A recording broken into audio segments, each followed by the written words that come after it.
नमः श्रीवर्धमानाय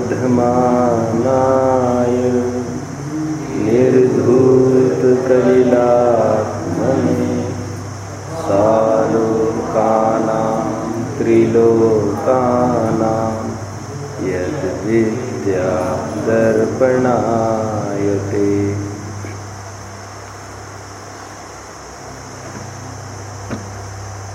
नदी के इस ओर एक आदमी खड़ा है। वैसे ही नहीं खड़ा है, जिस प्रकार से वो ये सोच रहा है कुछ साधन मिल जाए तो हम उस तरफ निकल जाए। हुआ कुछ नहीं है, रोजाना निकल जाता था बहुत आराम से।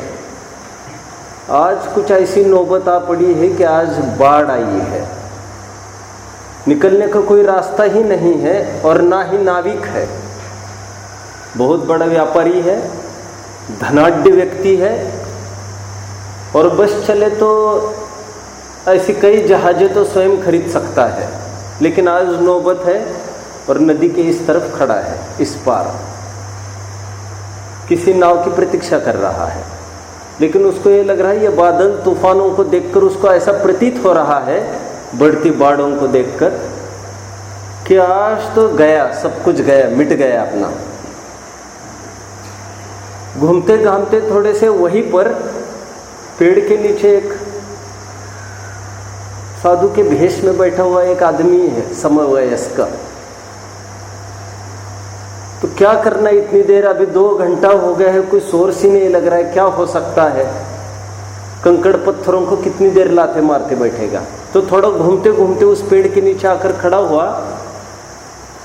और थोड़ा नजदीक गए तो उसको लगा कि यह शक्ल कुछ जानी पहचानी सी लग रही है।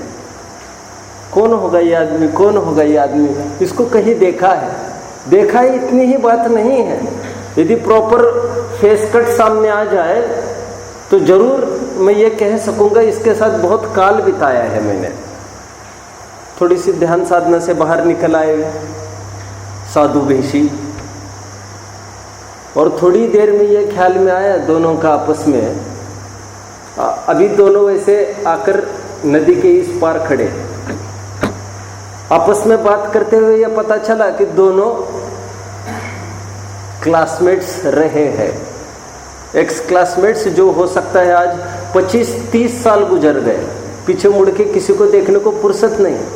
ये तो साधक है, ये कहाँ से देखे, ये तो पीछे देखते हैं, अपनी साधना के रूप में ही देखते हैं। और जो धनिक है वे धनार्थियों को क्या चाहिए। आज इस बहाने इस तरफ खड़े हैं और आपस में चर्चा कर रहे हैं, कुछ कैसा चल रहा है, क्या चल रहा है, आपस में बात करते हुए दोनों ऐसा तो लग रहा है कि उलझन में तो पड़े ही है, कुछ ना कुछ सोर्स निकलना चाहिए, नहीं तो पीछे मरण है और यहाँ पर भी मरण है। पीछे क्या है, वैसे पीछे जंगल है पूरा, क्या किया जाए, क्या किया जाए। तो जैसे तैसे बाय दिन एक दोस्त पूछ लेता है, वो व्यापारी पूछता है साधु को कि अब तक क्या किया तुमने, वैसे इतना time, what did you achieve. और achievement in terms of materialistic things only उनको दिखता है। जो भी हम आंखों से दिखते हैं उसी को कोई वस्तु मानता है वो। आज उसने यही सीखा समझा है, तो वो पूछता है आज आपने क्या कमाया है, अभी तक क्या हुआ क्या नहीं। तो वो कुछ भी नहीं बोलता है साधु। देखो फिर वही सिखाता जा रहे, देखो ग्रहण करना चाहिए, ग्रहण। देखो ये मेरे पास कितना पैसा, ये सूटकेस खोल के दिखाता, देखो मेरे पास ये घड़ी इतने की, ये चेन लॉकेट, इसकी इतनी कीमत है बोले। और इतने में ही वहाँ पर अभी जान के लाले पड़े, वो बात दूसरी है। तो इतने में एक नाविक भी दिख जाता है, तो नाविक को जैसे तैसे इशारा करते हैं तो नाविक मना करता है। वो कहता नहीं, मैं तो ये सुधारने आया हूँ, मैं तो जा रहा हूँ अपने घर और मैं कोई अंदर नहीं जाने वाला हूँ। तो उसको जैसे तैसे हाथ पैर पकड़ते हैं, भैया चलो चलो। साधु एक तरफ खड़ा है, शायद उसकी राय ये हो साधु एक बार इशारा करे तो हम इनके साथ चल सकते हैं, लेकिन साधु एक तरफ खड़ा है, ऐसा लग रहा है कि उसको कोई फर्क ही नहीं पड़ रहा है। अब स्टेटस समझ रहे मैं क्या बोल रहा हूँ, अभी समझ में आ जाएगा आधे मिनट में। तो हर प्रयास असफल दिखने के बाद आखिर वो पेटी खोल देता है उसकी। आदमी वो व्यापारी पेटी खोलने के बाद एक गड्डी सामने रख लेता है और एक खत दो गड्डी। तो आँख उठाकर फिर वो देखता और कहता कहाँ चलना है? मुझे उस पार अमुक अमुक गांव है, उस गांव तक रामपुर तक हमें पहुंचाना है। फिर हाँ उस किनारे में आपको पहुंचाऊंगा, चलिए। नाव में बैठे हैं और दोनों दूसरी तरफ अभी पहुंच गए। तो फिर वो व्यापारी वो कह रहा है उस साधु को, देखा आज मेरे पास ये पैसा नहीं होता तो मेरी छोड़ो, तुम भी कहीं के नहीं रहते, तुम छोड़ो ये बेवकूफ़ी। धन कमाओ, धन है तो सब कुछ है, लिव इन रियलिटी, ये सब कुछ जीवन होता है, ग्रहण करना चाहिए, ग्रहण। Concluding line, my dear friend, peep deeper, अंदर झांक कर देखो, थोड़ा विचार करो। इज इट रिटेंशन और rejection that has saved our life? क्या ग्रहण है क्या जिसने हमारी जान बचाई है, कि त्याग है? वहां पर भी जब तुमने त्यागा तो तुम्हारी जान बची है। त्याग का कितना वैल्यूएशन किया जाए, और कह रहे वहां पर भी रहते यहाँ पर भी रहते, फर्क क्या पड़ता है? त्याग की खूब महिमा आचार्य ने गाई है। और परमार्थ से त्याग तो वही होता है जो ग्रहण ही ना हो, लेकिन ग्रहण होने के बाद देने का भाव शुभ भाव बनता है, तो उस त्याग को वो पुण्य दान संज्ञा पाता है। फिर कोई दान त्याग एक अर्थवाची मानता है, लेकिन सूक्ष्म ऐसा फर्क पड़ता है। यहाँ पर आहार दान की मुख्यता से लगभग फ्लो चल रहा है 5-7 श्लोकों में।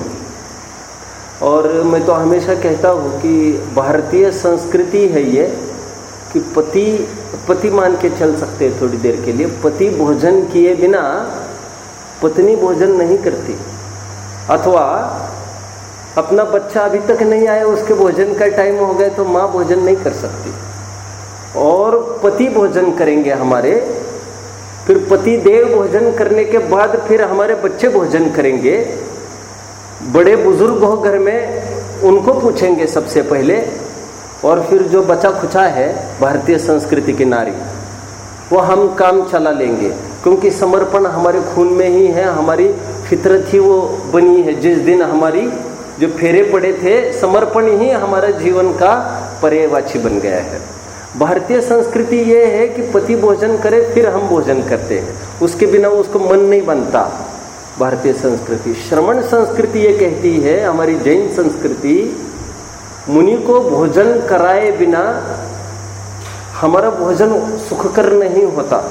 इसलिए भोजन करने के पूर्व उसको मुनिराज को मिस करता है, कहने वाला था, अब मिस करता है कि क्या बात है इसमें। मुनिराज को उसको बहुत ऐसा भाव आएगा, हम कैसे हतपुरुषार्थी है, कैसे अभागे है कि मुनिराज को आहार दिए बिना हमको भोजन करना पड़ रहा है। अत्यंत खेद पूर्वक भोजन में फिर वो प्रवृत्ति करेगा, और एक एक चीज बनाते समय उसको ये लगेगा आज मुझे लाभ हो सकता है मुनि का। ऐसी भावना निरंतर वर्तना चाहिए साधक को। ये आहार दान की शुद्धि भी बरकरार रहती है, उससे ये दान के महिमा का प्रकरण चल रहा है। कल 117 नंबर का श्लोक हमने देखा था, जिसमें 4 प्रकार के दान बताए गए थे, जिसमें आहार दान, औषधि दान, आवास दान और उपकरण दान की चर्चा की गई थी। वचनिकाकार सदासुखदास जी ने काफ़ी फोकस किया है, इतना हम कुछ फोकस नहीं करेंगे क्योंकि लगभग 10 पेजेस है, और जिस टोन में मैं ले रहा हूँ वो बहुत शॉर्ट में ले रहा हूँ मैं, कि एट अ ग्लांस पूरा श्लोक दे रहा हूँ, और जितना इम्पोर्टेंट है वो भी बीच में ले रहा हूँ। जाते जाते बीच में एक बहुत अच्छा पैराग्राफ आया है, उसको अवॉइड नहीं कर सकते, उसको थोड़ा सा हम जरूर देख सकते हैं। ये पेज नंबर 185 पर है, तो बीच में ही देखिए ज्ञान दान का कैसा पैराग्राफ लिखा है इन्होंने।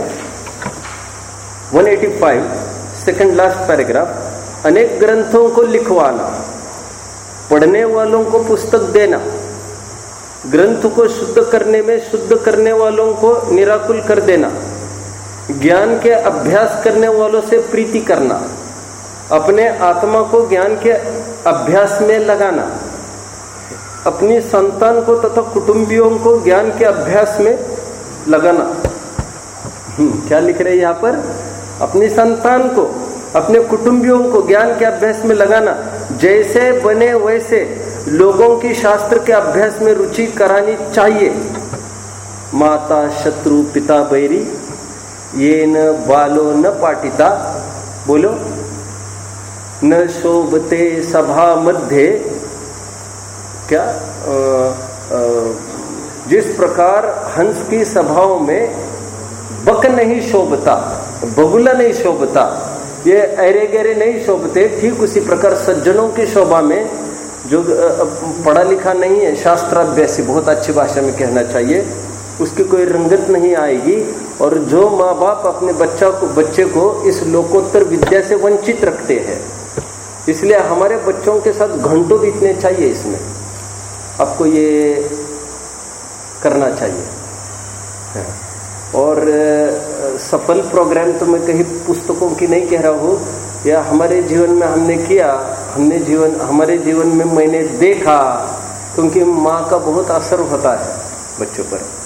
और दिन में 2 घंटा, आज भी याद आता है, सुबह 4 से 6 केवल कंठपाठ करती थी मुक्ति की मम्मी, मुक्ति के सामने बैठकर, और इससे लाभ ये हुआ वो पढ़ने भी जल्दी सीख गई, भाषा पर भी अधिकार प्राप्त कर गई, और बहुत अल्प उम्र में ही अच्छे अच्छे ग्रंथ मुखगत होने लगते हैं। घर में ये माहौल चाहिए निरंतर। और जो भी कोई थोड़ा खाली समय है, बच्चे को बुलाया, तो उसको कोई चीज़ सिखाई, आओ आज हम आपको सप्तपदी सिखाते हैं, आओ हम आपको आज 4 निक्षेप बताते हैं, ऐसा कुछ भी करके निरंतर बच्चों को उसमें लेना चाहिए। जो भी बड़े बुजुर्ग हैं, उनके सामने कोई भी अच्छा प्रकरण हमारे देखने में आया हो, उसको दिखाना चाहिए। अभी भी 1-2 प्रकरण में आते आते मुक्ति को दिखा के आ गया जाते जाते, हालांकि वो अभी व्यस्त है बहुत, लेकिन फिर भी ये लाइन पढ़ो बेटा, ये चीज़ पढ़ो, ये चीज़ पढ़ो। हमको ये करना चाहिए, घर वालों को इसमें लगाना चाहिए। काफ़ी दान की पूरी चर्चा ही है। आज 118वां श्लोक चलेगा। 118वें श्लोक में देखो, अब 4 प्रकार का सुपात्र दान देकर जो प्रसिद्ध हुए हैं आगम के आधार से, उनके नाम कहने वाला श्लोक कहते हैं, मैं पेज 196 पर हूँ, 196। ये टीका काफ़ी बड़ी है। 118वें श्लोक में आइए, गजब का श्लोक है। श्री शेण ऋषभ सेने कौंडेश सुकरश्च दृष्टान्ता वैयावृत्य सेते चतुर्विकल्पस्य मंतव्या। 117वें श्लोक में 4 प्रकार के दान का ज्ञान कराया, और तुरंत ही इस श्लोक में दानियों का ज्ञान कराया जा रहा है। संबंध भद्र स्वामी की एक शैली समझ लीजिए आप लोग सभी। कोई भी प्रसंग होते ही, जैसे कुछ प्रकरण ले लिया, तुरंत मानो शंका कर को एक शंका उत्पन्न हो सकती, क्या ऐसा संभव है? और संभावना को दिखाने के लिए किसी व्यक्ति को कोट करना पड़ेगा, हाँ उन्होंने किया है ऐसा, तो तुरंत कोट करते हैं ये नाम। फॉर एग्जाम्पल 18वां और 19वां श्लोक खोलिए, जल्दी पीछे चलिए जल्दी। 19वां और 20वां श्लोक आपको देखना है। आप देखेंगे 17वें श्लोक तक, 18वें श्लोक तक 8 अंगों की चर्चा आई है। क्या पेज नंबर है? 36। 18वें श्लोक तक 8 अंगों की चर्चा ही, निशंकित, निकांक्षित, निर्विचिकित्सा, अमूल दृष्टि आदि आदि। तुरंत ही 19वें और 20वें श्लोक में 2 श्लोकों में उन्होंने इनके उदाहरण भी दे दिए। निशंकित में कौन प्रसिद्ध हुआ, निकांक्षित में कौन प्रसिद्ध हुआ, आदि आदि। एक शैली को समझे आप। अब श्लोक नंबर खोलिए, अभी 65 में भी 65 श्लोक खोलिए। 65 मिल रहा है? वैसे मुझे भी पढ़ के दिखाना 65 का श्लोक क्या है। वैसे पंचानुव्रत निधयो है स्टार्टिंग, हाँ, धनशील, हाँ राइट, ओके। देखिए अभी तक जो 64 तक का जो प्रकरण चला है, 63 तक का, वो पाप के एक देश त्याग अणुव्रतों का प्रकरण चला है। अणुव्रत का इतनी देर प्रकरण चला, लगभग ये प्रकरण चला है 47वें श्लोक से, और 47वें श्लोक से प्रकरण चला अणुव्रत का। तो यहाँ तक पूरा किया तो तुरंत उनको लगा एक श्लोक में ये अणुव्रतों 5 अणुव्रत में प्रसिद्ध 5 व्यक्ति दिखाए जाए। तो उन्होंने धनसिरी 66वां श्लोक देखिए, क्या है? मातुंगो धनदेवश्च, देन आप आइए 64वें पर आइए देन, अब मैं तो रफली बोल रहा हूँ, 64वें पर आइए। 64वें श्लोक में देखिए, वहां पर 5 अणुव्रत में प्रसिद्ध जीवों की बात की, वहां पर लिखा होगा मातुंगो धनदेवश्च। ओके, तुरंत मानो किसी ने प्रश्न पूछा, जिन पापों के त्याग की आप बात कर रहे हैं, क्या ऐसा भी पाप हो सकता है? और ऐसे भी कोई पापी हुए हैं? तो धनश्री सत्य घोषोत्सव वाला जो श्लोक है वो 65 वाला है, उसमें तुरंत उनको कोट किया है। अणुव्रत का प्रकरण पूरा हुआ। अभी ये 4 दान का प्रकरण चला। 4 दान के प्रकरण होते ही समापन में यहाँ पर 4 के प्रसिद्ध की बात कर रहे हैं। हर एक की करते ऐसा जरूरी नहीं, लेकिन लगभग ये ऐसा उल्लेख करते रहते हैं। अभी इनकी और एक दृष्टि को थोड़ा सा विचार करिए। ये इसको कहेंगे प्रथमानुयोग की पुट चरणानुयोग में। उदाहरण को साइट करना ही प्रथमानुयोग हुआ करता है। अभी इनकी और व्यापक दृष्टि को विचारेंगे, विचार करना। अभी समंत भद्र स्वामी के गीत वैसे रोज ही गाए जा रहे हैं और गाए जाएंगे। कल हम हो ना हो, उनके गीत गाए ही जाएंगे। उनकी दार्शनिक स्टेटस देखिए आप। वैसे उन्होंने बहुत पहले अपने काव्य में जैन दर्शन को सर्वोदय तीर्थ ऐसी संज्ञा दी है। सर्वोदय यह शब्द पहली बार लॉन्च किया है समंत भद्र स्वामी ने, और इस सर्वोदय के नाम पर विनोबा भावे ने जितना भी काम किया है सर्वोदय के टाइटल के नीचे, दैट टाइटल, यह सर्वोदय को जैन शासन को नवाजा है समंत भद्र स्वामी ने। सर्वोदय तीर्थम इदंत वैव, ऐसा मूल छंद है। और फिर मैं कई दफे कहता हूँ, इस पर एक ट्रेन चालू हुई थी, सर्वोदय एक्सप्रेस। ये जैनियों के मांग पर चालू हुई थी, क्योंकि अपना नाम है ये सर्वोदय। समंत भद्र स्वामी का और एक शब्द है बहुत अच्छा आया वाला, सर्वापदांत करम। ये जैन शासन कैसे 2 क्वालिटीज बता रहे। पहली क्वालिटी क्या बताई? सर्वोदयी। सर्वोदयी मतलब सबके कल्याण में कारणभूत, हर एक का कल्याण करता है, हर एक का करता है। और सेकंड क्वालिटी क्या करता है? कहता है सर्वापदांत कर्म, जितनी भी आपदा है सभी आपदाओं को नष्ट करने के लिए कारण है। शंका करने, शंका खड़ी की, आप कह रहे सबका कल्याण करेगा, कहाँ से करेगा सबका कल्याण? बोलेगा कितने जंतु प्रवचन में आते ही नहीं है, और कीड़े मकोड़े हैं, असंगी है, इनका कल्याण कैसे करेगा? अभव्यों का कल्याण कैसे करेगा? वो फिर करेगा, उनका भी करेगा। 1 इंद्रिय 2 इंद्रिय का भी कल्याण करेगा, हाँ करेगा, उनका भी करेगा। क्या उत्तर दिया होगा बताइए? क्या उत्तर दिया होगा? फिर तुम हमारे प्रवचन में तो रोज आ ही रहे हो, जब तुम हमारे प्रवचन में आ रहे हो, तुम्हें रुच रही है बात, तो तुम अणुव्रत पालोगे, महाव्रत पालोगे। जब तुम इतना पालोगे तो उनका भी अब जीव रक्षा करोगे। और हमारा एकदम व्यापक सोच है, लास्ट पॉइंट तक हमारा बेनिफिट जाने वाला है। इसको वे सर्वोदय कहते हैं। उनकी शैली ये भी रही है, सांप्रदायिक से थोड़ा ऊपर उठने की उनकी शैली रही है। क्योंकि मैं जैन हूँ, वो हिंदू है, वो मुसलमान है, ऐसा उनका सोच ये है समंत भद्र स्वामी का। ये छोड़ो इन फालतू बातों को। फिर देखो, और ये ऊपर से छूट मिली है ना, हम तुम कौन होते रोक लगाने वाले? नहीं समझे आप? नहीं समझ रहे। समो शरण में ये ऊपर से छूट मिली है, हर कोई वहां पर जा सकता है, हिंदू मुसलमान हर एक। और सम अवसरण, सबको बराबर अवसर बताया गया है। और तो और शेर है, और कैसे कैसे लोग जीव है वहां पर। तो समंत भद्र स्वामी उदाहरण में कितने सावधान है, देखिए कैसे कैसे युगल लिए। हम इसकी भी थोड़ी मीमांसा करते हैं, जिसको नोट करना है वो प्रॉपर नोट कर सकेगा। उन्होंने तो ऐसा ऑब्जर्व किया समंत भद्र स्वामी ने, कुछ कुछ लोग थोड़ी नौटंकी करते हैं। तो कहते अभी तो हम घर गृहस्थी में पड़े हैं। क्या कहते हैं? हम कहाँ कुछ कर सकते हैं। तो उन्होंने कुछ घर गृहस्थी वालों को कोट कर रहे हैं, जैसे कुछ श्रावकों को। जैसे अभी आपने एक श्लोक उठाया था, आप उठाइए 64वां श्लोक फिर से देखिए, और वहां पर देखिए क्या कहते हैं। जयश्च आ गया है अंतिम शब्द। मातंगो धन देवश्च वारिशेनस्ततः परा नीली जयश्च संप्राप्ता पूजातिशय उत्तमम। Who is this जयश्च? Who is this जय? Who is this जय? हाँ, जय कुमार। तो कहते हैं जय कुमार था, वो भी गृहस्थ था ना, तो तुम्हें क्या दिक्कत है? तो गृहस्थों को भी कोट किया। एक लाइन आप लिखेंगे गृहस्थ, श्रावक लिखेंगे, श्रावक। अपन एक एक की गिनती करते जाते हैं, और उसी के ऑपोजिट लिखेंगे आप श्रमण। पूरे पूरे बड़े बड़े कॉलम्स नहीं बनाने हैं, छोटे छोटे बनेंगे। श्रावक एकदम छोटे में, मान के चलिए 2 इंच का कॉलम बनेगा। फिर आगे बनेगा श्रमण। और कोई कोई मुनि ये समझने लग गए हैं, और इनको फाइल पर लिया जाना जरूरी है। क्या समझने लग गए हैं? ये समझने लग गए हैं, ये 8 गुण, ये दान की बातें तो ये मुनियों को बताई गई है। 8 अंग, सॉरी बोलिए, श्रावकों को बताए गए हैं। ये 8 अंगों का हमारे साथ क्या लेना देना है?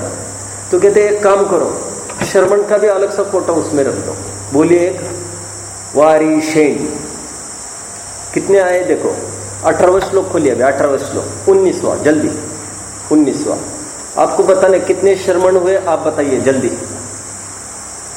सुन, 19वां श्लोक, पेज नंबर बोलिए, 36 पर आइए आगे। कितने मुनि लिए इसमें? मुनि कोई कौन कौन मिल रहा है आपको इसमें? चलिए, हाँ 2 मुनि मिल रहे। कौन कौन से? वारिशेन और उद्यायन कह रहे आप। विष्णु कुमार सब एक मत है, और वारिशेन भी सब एक मत है। वारिशेन ने पुष्पडाल को आप जानते हैं मुनि अवस्था में क्या क्या स्थितिकरण किया, अब मैं नहीं उलझना चाहता। और विष्णु कुमार को भी जानते हैं, ये प्रभोनांग में प्रसिद्ध हुए हैं, वात्सल्याअंग में। और प्रभोना में किसको बता रहे हैं? ये वज्रनामी। वज्र कुमार को भी कहीं मुनि के रूप में दिखाया जाता है, मुनि ही लिखा है। एनीवे मुनि भी लिखा है और राजपुत्र भी लिखा है। एनीवे मुनि में भी उनका अंतर्भाव कर लीजिए थोड़ी देर के लिए। अभी दार्शनिक इनका अपन फ्लो देखते हैं। कुछ श्रावकों को लिया, कुछ श्रमणों को लिया। अभी और एक कॉलम बनेगा, ऐसे छोटे छोटे कॉलम। कुछ सेठों को लिया और कुछ चोरों को लिया। चोरों को किसको? क्योंकि कोई ये सोचे हमारे तो साहब कोई ठिकाना नहीं है, हम तो हमारे जीवन ही ऐसे गया, अब हम कहाँ कुछ कर सकते हैं। पूरे चोरी में हमारे जीवन चला जाता है पाप में। तो पहला ही इन्होंने बोल दिया, और कोई इन्होंने नहीं देखा। निशंकित अंग में इनको और कोई नहीं मिला है, और तो और इनको एक चोर मिला है, चोर जो सही मायने में अभी सम्यक भी नहीं हुआ था। और तो क्या वो देख रहा है बस ये सेठ क्या कर रहा है, और आनम ताड़म कचुन जानम, और पीछे पुलिस लगी है, और फिर वैसे ही मरना है, ऐसे मरना है। तो आजमाने में क्या बात है इसमें, तो आजमा लेते हैं आज। निशंकित में इस चोर को डाल दिया। जो इतना चोर हो, वैश्य सेवन आदि सप्तव्यसन में पारंगत हो, वो भी अपना काम कर सकता है। चोर में आप अंजन चोर लिखिए। चोर के अगेंस्ट किसको लिख रहे हैं आप? सेठ को लिखा है आपने। सेठ को बोलिए जरा, सेठ कौन है? आप अब गिनती करके दिखाए। श्लोक में बता रहा हूं आपको। श्लोक 1920 हो सकता है, 64 हो सकता है, या 118 रनिंग हो सकता है। बोलिए। जिनेन्द्र दत्त सेठ। ततो जिनेन्द्र भक्तोन्यो वारिशेन ततः परा। ये जिनेन्द्र भक्त ये सेठ हुए हैं। और थोड़ा आगे बढ़ते हैं। हम तो अभी महिलाएं हैं, अबलाएं हैं, हम तो चौके चूल्हे में ही मरण दिख रहा है हमारा तो। और अब हम कहाँ कुछ कर पाते हैं, हमारे तो सब जिम्मेदारियों में ही हमारा पूरा जीवन निकल रहा है। इसलिए महिलाओं का भी एक रिजर्व कोटा रखा। बोलिए। अनंतमती, अभी रेवती को थोड़ा अपन गौन करते, रेवती की तरफ हम बढ़ने में थोड़ा टाइम। और कोई दिख रहा है? नीली बाई, धनश्री पाप में प्रसिद्ध है वो वाला। नीली 64 श्लोक में मिलेगा आपको, जो कि बोलिए ब्रह्मचर्य अनुव्रत में। अरे एक नारी, और कितना बस चला लिया उसने? अपने पति का आतंक है घर में, और पति घर में घुसाया है पति के नाम पर, और आज पता चला है पोल खुली है कि ये जैन ही नहीं है, और ये मासिक धर्म के टाइम पर भी आग्रह कर रहा है, तो मुझे पता चला ये जैन नहीं है। और ऐसी नीली बाई ने मंदिर में आकर भगवान के सामने अन्न जल का तब तक त्याग करने की प्रतिज्ञा की जब तक ये शील पर आया हो सर्ग दूर न हो जाए। एक साधारण गृहिणी ये कर सकती है। देखो, मैं तो हमेशा ये कहता हूँ कि ऐसा कहता हूँ मैं कि एक आदमी था, लोकेशन डरबन, टाइम रात के 12 बजे, 1-2 बजे, प्लेस डरबन, टाइम 2 बजे। Who is this person? अब बोरिया बिस्तर उठाओ, पटक दो आगे के स्टेशन पर इस आदमी को।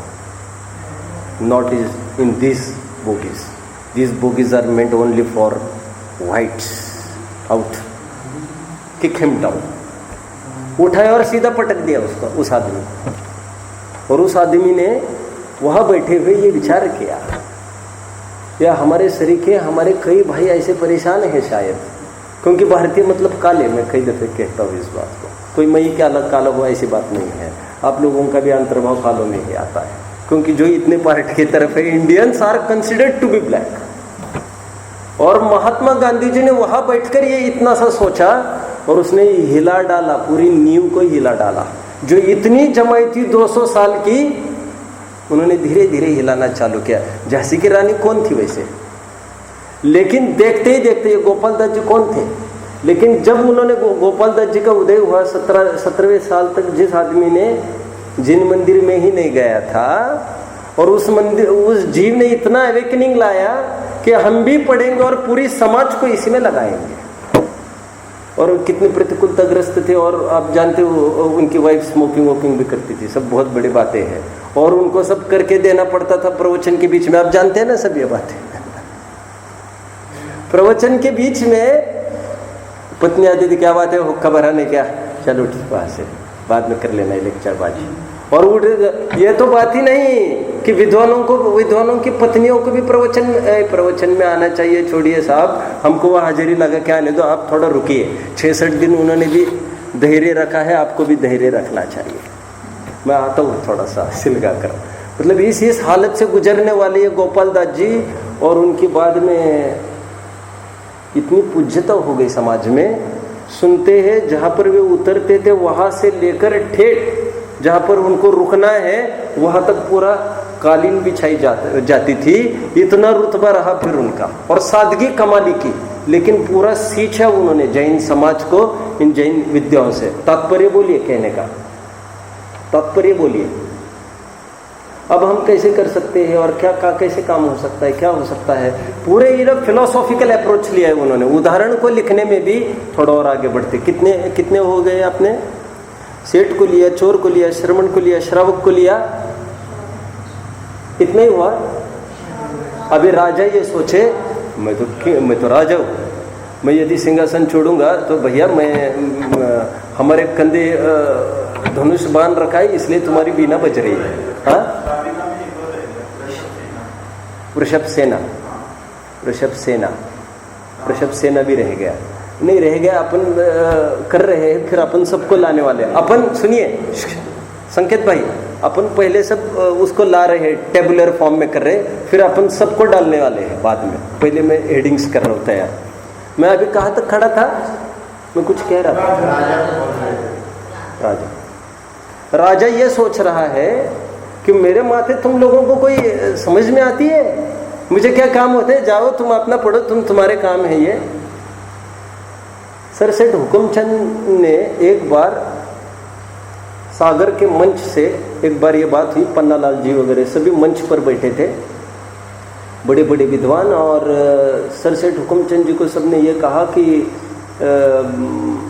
आप थोड़ा जोर लगाइए, आपका काम कर जाता है, आपका जादू चल जाता है। अंग्रेज़ों पर बहुत पकड़ थी उनकी, धनाढ्य थे वो, पावरफुल थे बहुत। तो उन्होंने सबने अपील ये करी कि महावीर जयंती के दिन छुट्टी का आप कैसी भी तजवीज़ करो। दीपावली के दिन तो ऐसी छुट्टी मिलती है हमको, जैनियों के कारण नहीं सही और किन्हीं के कारण मिलती होगी, लेकिन महावीर जयंती के नाम पर, जैनियों के नाम पर कुछ पर्व चालू हो तो ये पता चले कि वी टू एग्जिस्ट, क्या हमारे भी अपना अलग सा अस्तित्व है इस नक्शे में, तो करिए कुछ जोर लगाइए। तब तक महावीर जयंती को कोई सरकारी छुट्टी नहीं मिला करती थी। तो उन्होंने कहा ठीक है, मैं बात रखूँगा, एंड लेट्स होप कि ये पॉजिटिव कदम उठ जाएगा। तो बाकी के भी विद्वान वहाँ बैठे थे, तो विद्वान उठकर वहाँ पर आए और वो बोले, पन्नालाल जी वो बोले, वो तो ठीक है, बोले आप कर लेंगे, ये बात तो कोई बड़ी बात नहीं है, वो तो ठीक है, लेकिन हमारी योजना क्या है? आप समझे मेरी बात को? उपवास के दिन भोजन नहीं करना ये तो करेंगे, लेकिन उपवास के दिन करेंगे क्या? ये रिलीज हुई है तो फिर क्या करेंगे हम? तो नया ग्रंथ रिलीज हुआ है, उसको पढ़ने की कोई बात हो तब तो फिर बात कुछ बन सकती है, करना क्या? तो कहते हैं इस दिन हम छुट्टी लेकर हम करेंगे क्या? लेकिन क्या सभी जैनी भाई इसके लिए तैयार है? क्या हम सब अपने अपने फर्म्स इस दिन के लिए बंद रखें? क्योंकि गवर्नमेंट तो इतना अपने लिए करेगी तो एक्सपेक्ट भी करेगी। तो सर सेठ जी ने तुरंत ये कहा, मैं तो ये नहीं कर सकूंगा, बोले आप लोग समझते नहीं हैं, कितनी फैक्ट्री होगी उनको ही जानते हैं, अभी कितनी चलती है वे भी वही जाने, उनके बच्चे ही जानते हैं। कितने स्कूल्स चलते थे अपने उसमें थे ना, बांजल जी, उन्हीं के एक स्कूल में वे प्रिंसिपल के रूप में थे। वो स्कूल बंद हो गए 3-4 साल पहले। महाविद्यालय कॉलेज एक चलता था, ये हुकुमचंद सेठ के ही लड़के चलाते थे, दोनों लड़के। एनीवे, तो कहते आप क्या बोल रहे हैं, आप समझते हो मेरी फर्म बंद करने का मतलब ये है हजारों जनों को मैं इतना लॉस में बेयर नहीं कर सकता। तो कहते हैं आपके कितने कर्मचारी हैं? पन्नालाल जी ने पूछा उनको। फिर मेरी गवर्नमेंट के कितने कर्मचारी हैं? गवर्नमेंट क्यों बेयर करेगी जब तुम बेयर नहीं करोगे?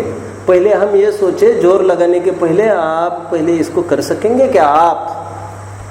फिर हम सबको अपील करेंगे और फिर हाँ हो जाए तो हम बात रखेंगे। खैर, सेठ राजा यदि ये सोचने लग जाए कि, हालांकि ये तो सेठ का उदाहरण आ गए फिर से, लेकिन राजा यदि ये सोचने लग जाए मुझे तो सब बहुत बड़ी बातें हैं, तो कहते नहीं, राजा के भी उदाहरण इसमें डाल दीजिए। बोलिए अभी उद्यान राजा, अभी बहुत सारे फिलअप करने हैं अपने को, मैं तो एक खोल कर छोड़ रहा हूँ अभी और एक खोलिए।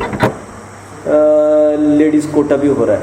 अच्छा, राजा के साथ साथ रानियां भी कोई चाहिए, रानियों को भी कोई, तुम क्या सस्ती सवरती रहेगी क्या दिन भर? तुम क्या करोगे? तो बोलिए रेवती में, इसलिए मैंने रेवती को अभी फिलअप नहीं कराने दिया था, तो रेवती रानी को यहाँ पर लिखना है, जो कि निकांक्षित अंग में प्रसिद्ध हो गई, जिनको कुछ भी कांक्षा नहीं और विचार करते हैं। समंत भद्र स्वामी के सामने और बहुत सारी समस्याएं आ रही थी, उनको लग रहा था ये क्या समझते हैं उनको। एक मिनट, अरे क्यों ऐसे क्यों दौड़ रहे हो? नहीं साहब, वो देखो छू रहा था मुझे। कौन? साहब सुअर छू रहा था मुझे। बदतमीज, शर्म नहीं आती तुम्हें?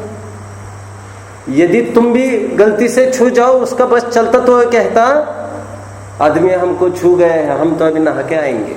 वो तो तुम्हारी कहा जानता है, वो तो बहुत अच्छे है वे।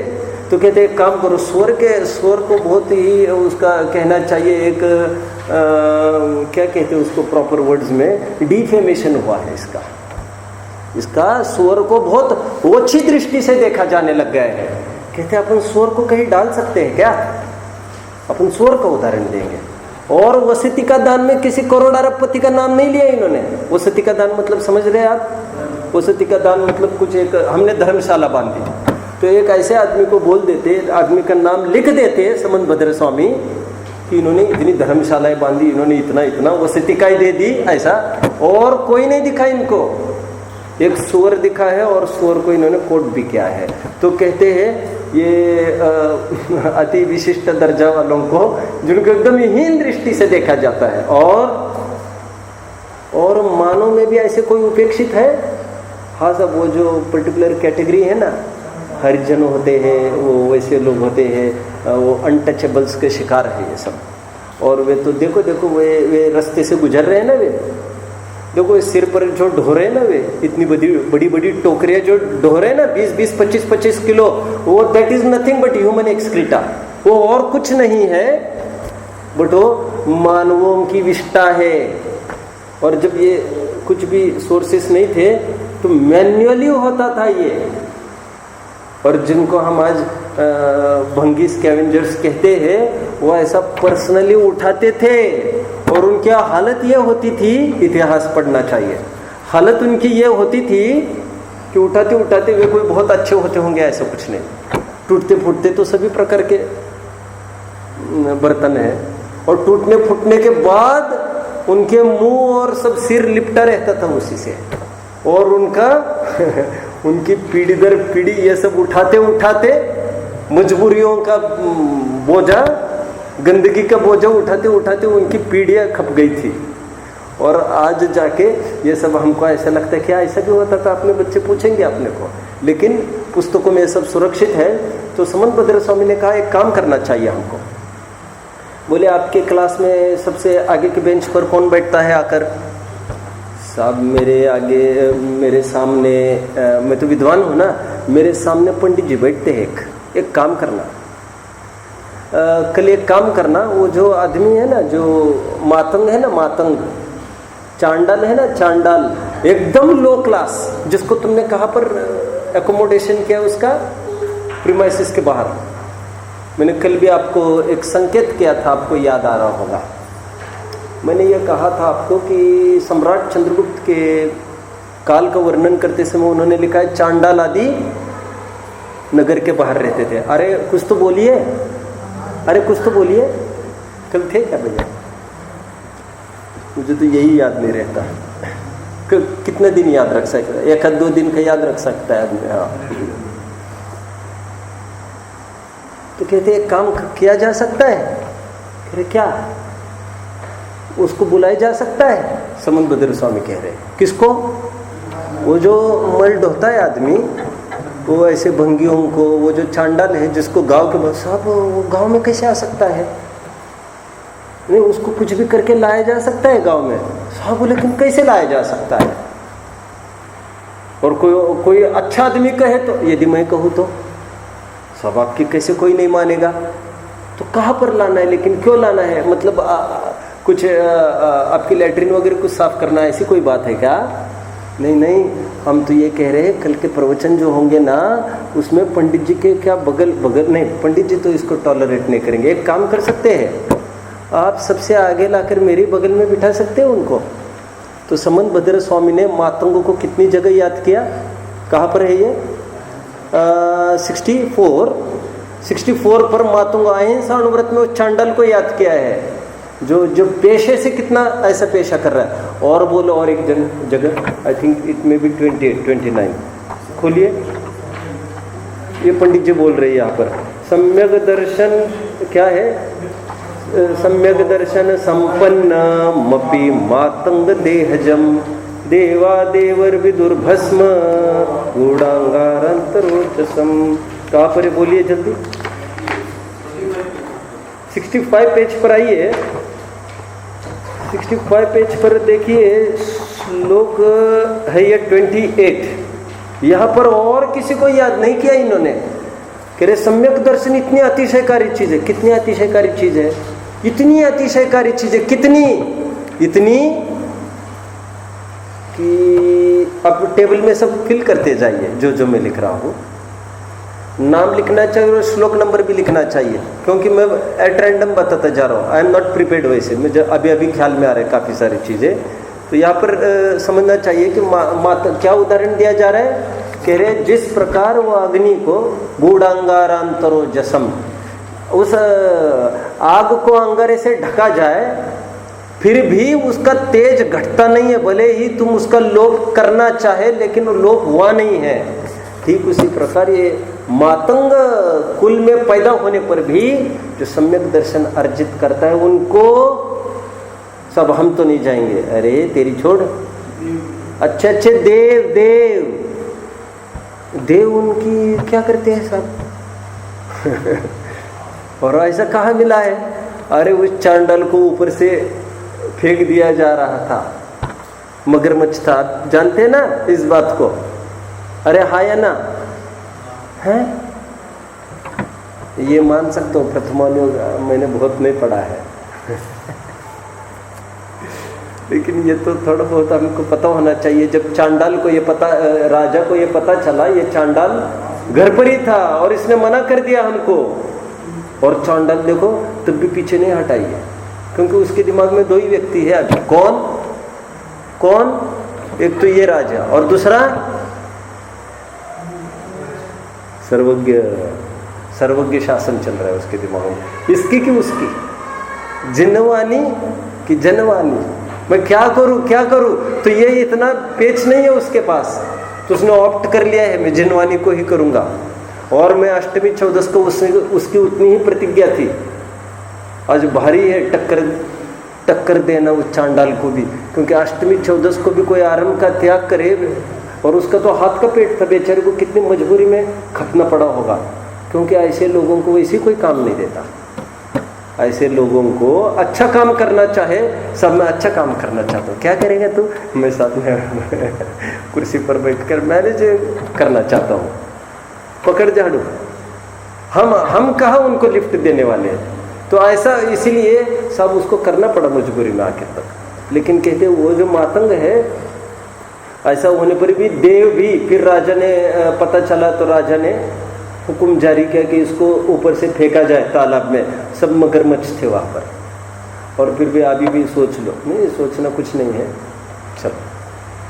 तो ऊपर से जैसे ही फेंका गया तो देवों ने ऊपर ही ऊपर उठा लिया।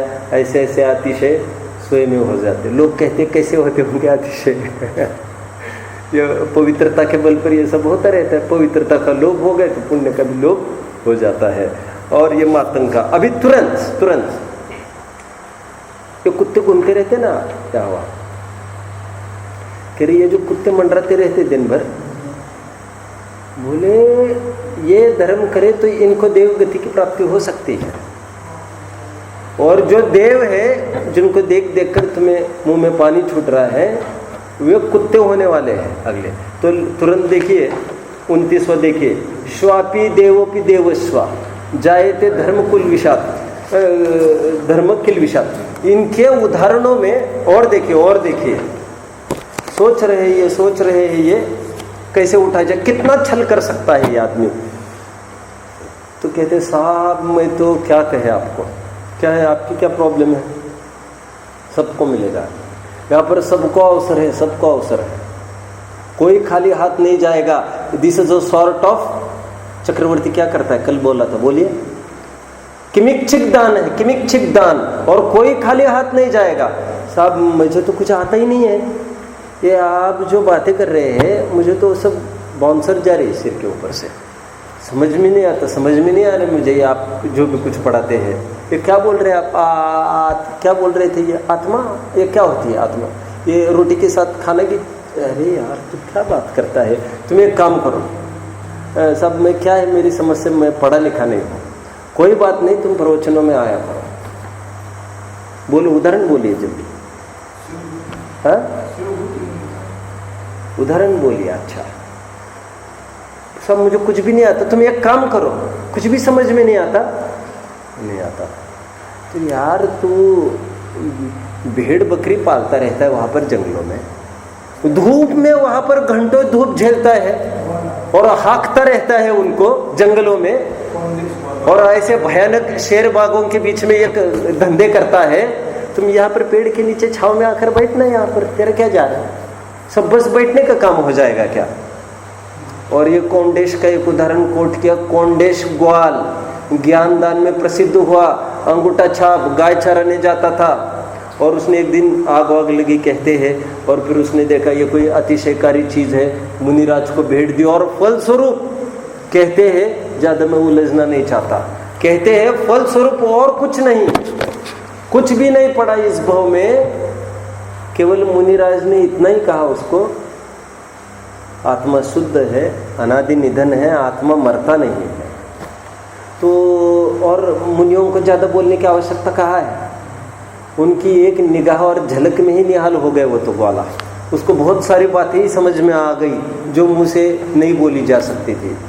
तो एक दिन गाय चराते चराते उसको सांप काटा, मर गया, नीचे फंसूकर निकल रहा है उसके मुंह से, और ऐसे में वो ये सोच रहा है, बोलिए नहीं, लेकिन वे मुनिराज तो ये कह रहे थे कि जीव तो कभी मरता ही नहीं है, वे तो झूठ नहीं बोल सकते और उनका कोई लाभ भी नहीं था निजी इसमें, मैं मर नहीं सकता, उनकी बात अटल सत्य है। और बल बूते पर ये खुंद खुंद की पर्याय के रूप में आए, उनको वहाँ पर पालने में ही शुद्धोसी बुद्धोसी मिल गया, और फिर इतनी जल्दी हो गई थी कि फिर बस उठे, थोड़े से 8-10 साल के हो गए, 11 साल में निकल गए, 44वें साल में आप जानते हैं इन्होंने आचार्यत्व संभाला था। एक और आगामी की भी बात कर रहा हूँ थोड़ी सी। और जो चलते रहते हो ना तुम यहाँ वहाँ ऊपर, यहाँ हवा देखते हुए, पानी बरस जाता है, माहौल 2-4 दिन पहले हुआ था ना ऐसा, मेंढक हुए तो अभी भी दिखते वैसे मेंढक, तो समूर्छन जीव तो पैदा होते ही रहते हैं। फिर ये जो मेंढक दिख रहे हैं ना वहाँ पर जो फोटो लगी है परिक्रमा में, ये मेंढक धर्म के प्रभाव से ये कितना कमाल कर गया। तो एक काम करिए, ये तिर्यंचों में इस मेंढकों को भी ले लीजिए। तो तिर्यंचों का एक अलग सा, जब ऊपर से उन्होंने एक अलग सा कोट रखा है तिर्यंचों का, तो हमको तो न्याय करना पड़ेगा। तो उनके वर्गीकरण अनुसार ही वर्गीकरण इन्होंने करना जायज समझा है।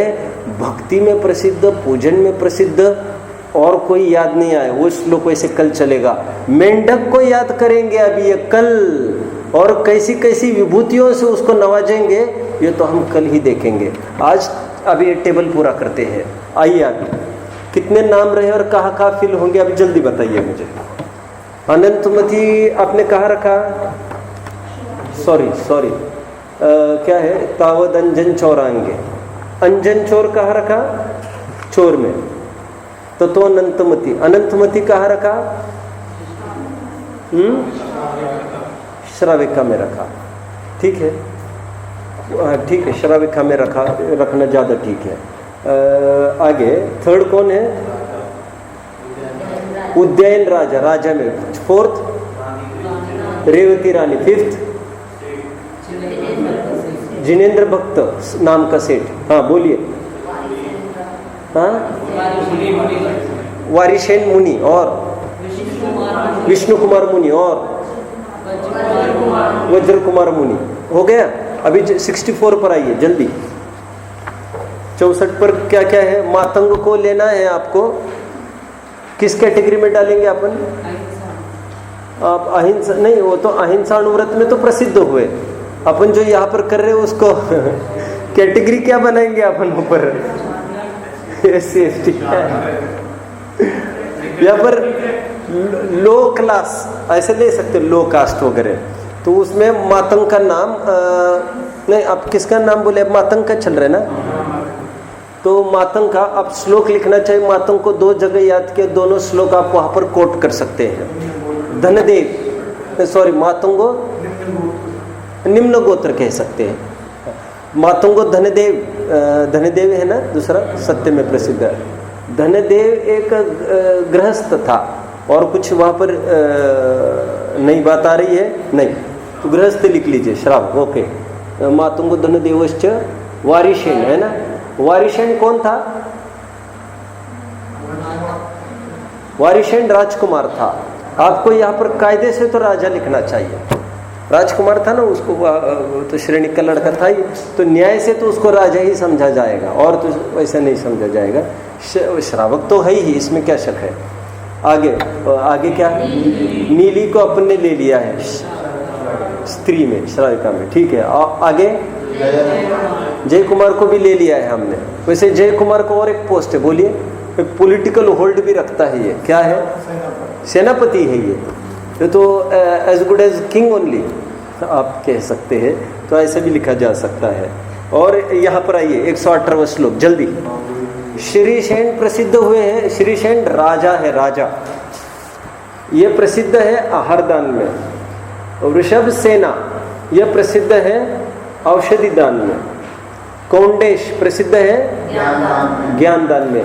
और सुअर प्रसिद्ध है वसति का दान में। और सुअर को इतनी अकल आ गई, कहानी तो सब जानते हैं, और बड़ी प्रेरक कथा है ये, जिसमें एक मुनिराज गुफा में बैठे हैं। बेटा कहानी सुन रही हो, मैं कहानी सुना रहा हूँ। एक मुनिराज थे, गुफा में बैठे थे और अपने ध्यान में आरूढ़ थे, और उसी उतने में ही शेर ने देख लिया, व्याघ्र ने देख लिया, और जैसे ही देख लिया उसने सोचा कि हम इसको फाड़ के खा जाए।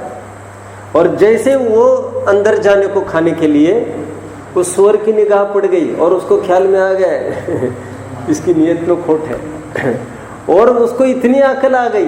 देखो आप ऐसा मत सोचिए, ऐसा नहीं हो सकता। जटायु जिसकी रक्षा जीवन भर सीता ने उसको संभाला था, जटायु ने अपनी जान दांव पर लगा दी। अब जानते ना, गृद्ध पक्षी जटायु को किसने मारा है, रावण ने मारा है, उसको खत्म हो गया। लेकिन आखिर मरते दम तक वो जूझता रहा, और फिर आखिर राम को भी जो ट्रेस लगा वो जटायु के जरिए लगा है। तो ऐसा भी हो सकता है ये सब। तो सुअर को ऐसा लगा कि ये मुनिराज पर उपसर्ग कर रहा है, तो वो जुट गए, उसमें प्रतिकार करने में लग गया व्याघ्र का। और वो व्याघ्र और सुअर ये दोनों आपस में लड़े और दोनों मरे। दोनों का लड़ना वैसे समान दिखता है, ऊपर से फोटोग्राफी ले लीजिए तो फिर समान ही दिखेगा पूरा। ये एक मार रहा है तो वो एक मार रहा है, वो दहाड़ रहा है तो ये चिल्ला रहा है। सब एक सरी की एक्टिविटी होने पर भी इसको क्रिया परिणाम अभिप्राय कहते हैं। एक जन 5वें स्वर्ग गया और सब जानते हैं, बोलिए, और एक जन 5वें नरक में चला गया। इतनी तफावत पड़ गई।